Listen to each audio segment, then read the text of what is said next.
Well, this is a timely topic, and it's called why losing a pet can hurt sometimes more than losing a person. And it's something that I'm actually going through now, which is why I thought it would be beneficial for people to hear this, but also kind of witness the grieving process around it.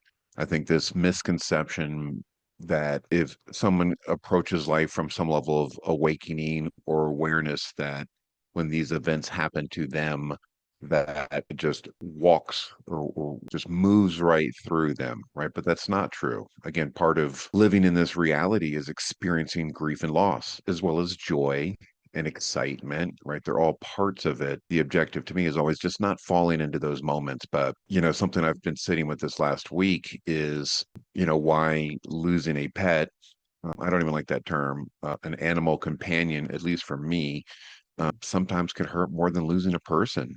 I think, and why some people feel uncomfortable even sharing the loss of their pet, because of the potential judgment of like it's just a pet, right? So for me, it was a dog that I've had for 13 years, and so when people say it was just a dog, well, if you've lost one, that sentence can feel insulting to some degree, right? And not intentionally.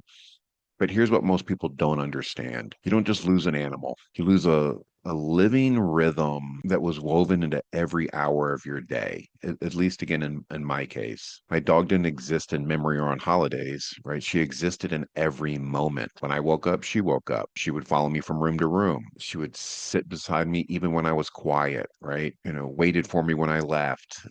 And had a sense that she was excited for me to come back. And again, although I'm sharing my personal experience, I'm sharing this with others that may relate to this. So in that whole process, there's hundreds of tiny rituals, right? Feeding, walking, eye contact, touch, presence, right? And so your nervous system builds around these things. And so when your animal companion is gone, you don't just think, well, they're not here. Your body feels that something that stabilized my entire day has disappeared. And that's why grief can hit harder than losing someone you love that you don't see every day, right? It's what I call proximity, or again, just for me personally, and again, hopefully or potentially you listening, they were embedded or enmeshed into my day-to-day existence. If I would leave, I'm like, they have this many hours before I need to get back to make sure that they can go out and go to the restroom. Did I feed them?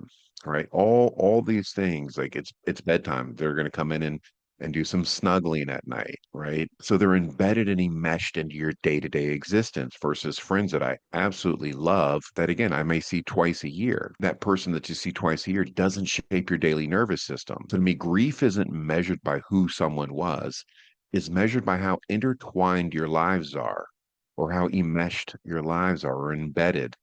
So dogs don't withhold, they don't perform, they're authentic. I've done another video on dogs that you should go and check out. Again, when my dog barked, she barked, right? She didn't bark and then question, did I bark right? What do people think about my bark? Should I not be barking? Are they judging my barking? She just barked. They don't emotionally leave while staying physically present, right? So they're there, they're present with you.